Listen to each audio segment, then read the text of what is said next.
Morning class 11th biology. Last class में हमने पढ़ा था साइनोबैक्टीरिया की क्लासिफिकेशंस और उसकी सेल स्ट्रक्चर के बारे में।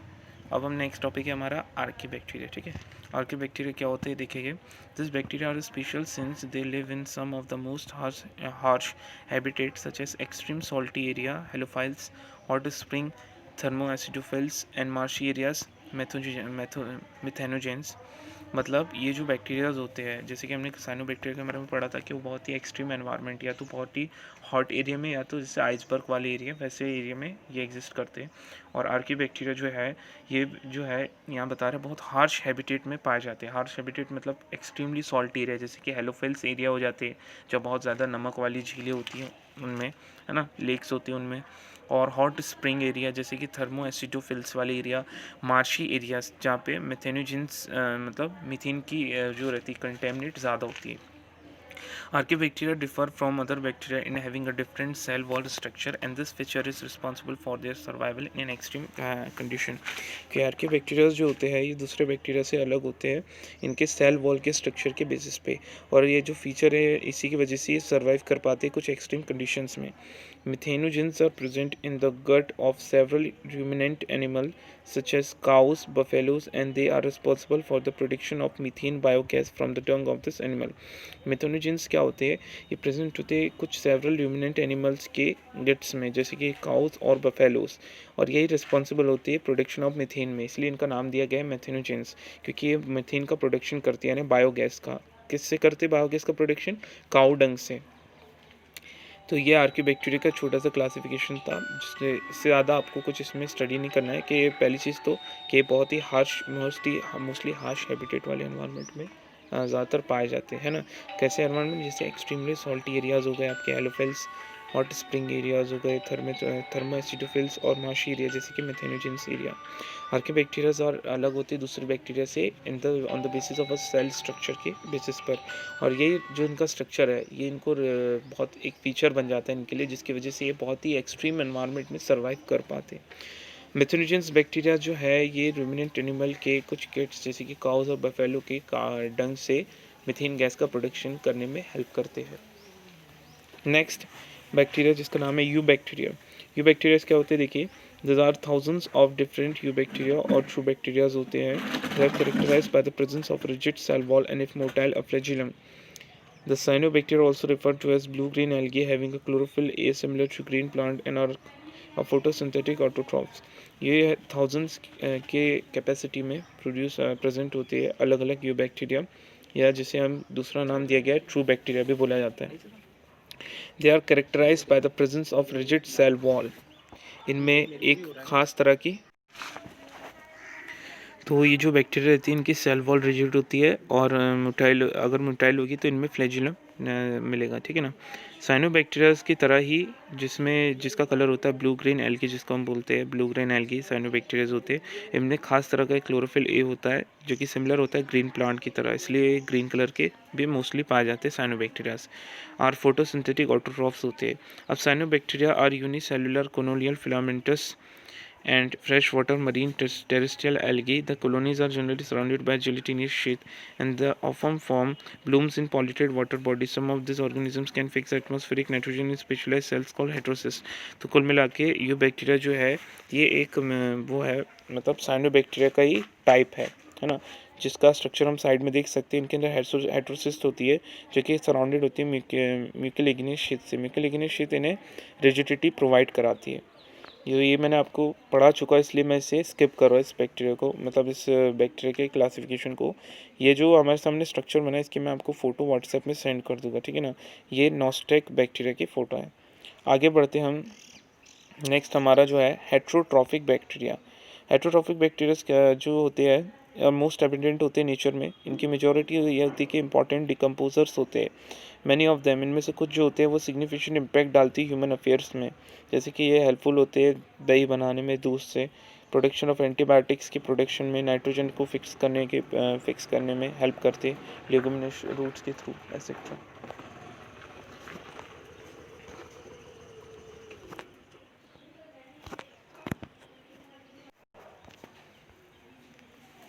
कुछ पैथोजेंस जो रहते हैं, some are pathogens causing damage to human beings, crops, farm, animal and pets.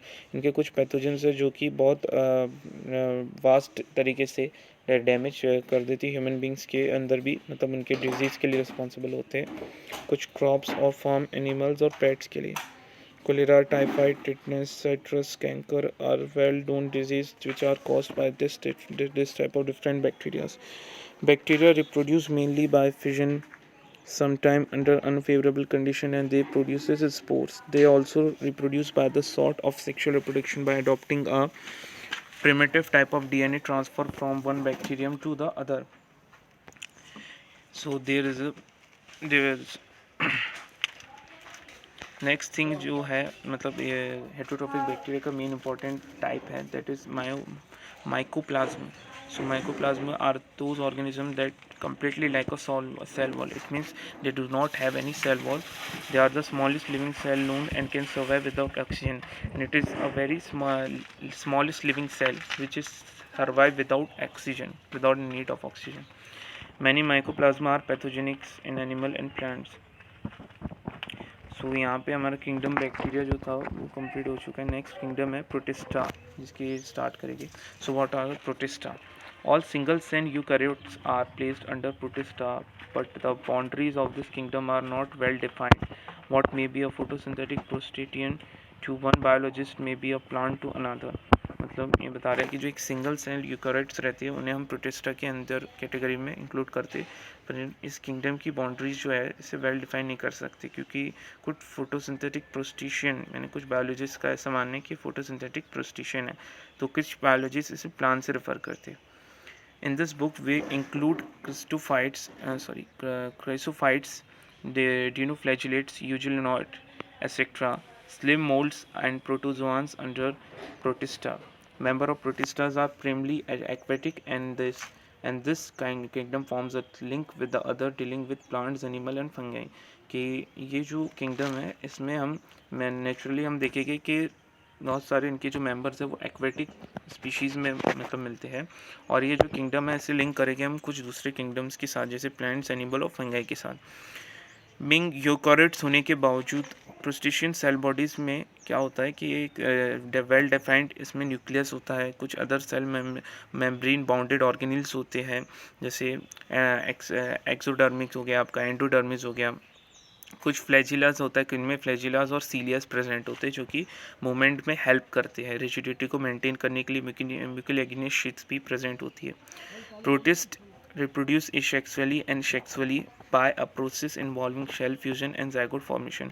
इनके अंदर भी सेल का फ्यूजन होता है और जाइगोट का फॉर्मेशन होता है जनरेशन को हेल्प आगे बढ़ाने के लिए.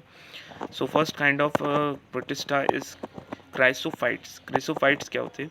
This group include diatoms and golden algaes, जिन्हें डेस्मिट कहा गया है.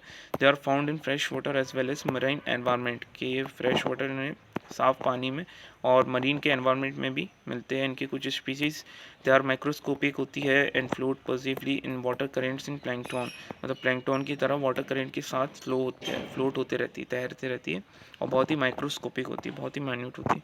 Most of them are photosynthetic. कुछ इनके स्पीशीज फोटोसिंथेटिक होती है जो फोटोसिंथेसिस की प्रोसेस के थ्रू अपने न्यूट्रिशन कंप्लीट करती है. डाई एटम्स में जो in diatoms the cell walls form two thin overlapping shells, और डाई एटम्स की तरह ही सेल वॉल्स जो रहती है दो थिन ओवरलैपिंग शेल्स फॉर्म करती है which fit together in a soap box, और सोप बॉक्स की तरह एक दूसरे से लिंक हो जाती है. This walls are embedded with silica and thus the walls are indestructible, और इनके वॉल्स में सिलिका जो रहता है वो आके एम्बेडेड हो जाता है. मतलब एज यू नो दैट ये मरीन के एनवायरनमेंट में और एक्वेटिक स्पीशीज से लिंक किया गया है, तो ये इनके अंदर कुछ अमाउंट में इनकी बॉडी में सिलिका प्रेजेंट रहता है जो कि इनकी वॉल को इंडैमेजेबल बोल सकते हो, बहुत ही हार्ड बना देता है. Thus, diatoms have left behind large amount of cell wall deposit in their habitat, and this accumulation over billions of years is referred to as diatomaceous earth. Being gritty, this soil is used in polishing, filtration of oils and syrups. कि diatoms का इस्तेमाल कहाँ कहाँ हमारी daily life में जैसे हम देख सकते हैं इनके यूज़ होता है, जैसे कि पॉलिशिंग में, फिल्ट्रेशन ऑफ ऑयल्स में और सिरप्स के फॉर्मेशन में. Diatoms are the chief producers in the ocean, और ये ओशन में चीफ प्रोड्यूसर्स होती है ओशन की. नेक्स्ट है इसका जो काइंड ऑफ प्रोटिस्टा, वो है डिनोफ्लैजिलेट्स। इसका स्ट्रक्चर साइड में दिख रहा है डिनोफ्लैजिलेट का। फ्लैजिलेट मीन्स इनकी पूंछ जैसा स्ट्रक्चर निकला होता है, फ्लैजिला जैसे बोलते हैं। This organisms are mostly marine and photosynthetic. ये मरीन में पाए जाते हैं, मतलब एक्वेटिक होते हैं, और फोटोसिंथेटिक न्यूट्रिशन इनमें पाया जाता है। ये कैसे दिखते हैं? They appear yellow, green, blue, brown और red depending on the main pigment present in their cell. इनकी सेल्स में जैसे पिगमेंट्स प्रेजेंट होंगे उसके अकॉर्डिंग इनके कलर वेरिएट करेंगे, जैसे कि कुछ का येलो होगा तो किसी का green, brown, blue, and as usual. The cell wall has stiff cellulose plates on the outer surface. Cell wall में क्या होता है, जो बाहरी लेयर होती है उनमें सेल्यूलोज प्रेजेंट होता है, बाहर की जो आउटर सरफेस होती है सेल की। And most of them have two flagella, और ज़्यादातर जो होते हैं डिनोफ्लैजिलेट्स, इनका नाम डिनो इसलिए दिया गया है, डाई मीन्स दो, तो दो फ्लैजिला वाले आपके वो क्या बोल सकते हैं, प्रोटिस्टा, इसलिए इनका नाम यानी कि स्पीशीज़ को अलग कर दिया गया है, जिसका नाम दे दिया गया है dinoflagellates. One lie longitudinally and other transversely, तो एक फ्लैजिला कैसा रहता है, लॉन्गिट्यूडनल रहता है, और दूसरा फ्लैजिला ट्रांसवर्स डायरेक्शन में प्रेजेंट होता है। इन अ फ्यूरो मीन्स एक उभार रहता है, या एक नाली टाइप का एक रहता है उसमें, बिटवीन द वॉल प्लेट्स के बीच में। Very often red dinoflagellates, example Gonyaulax, undergoes such rapid multiplication that they make the sea appear red। और इनके कुछ स्पीसीज है जो कि बहुत ज़्यादा अमाउंट में प्रेजेंट होने के कारण कई बार सी जो रहता है वो रेड कलर का दिखता है ना। रेड टाइड्स हमको कोने में दिखेगी समुद्र के आसपास में, आइलैंड के पास कई बार।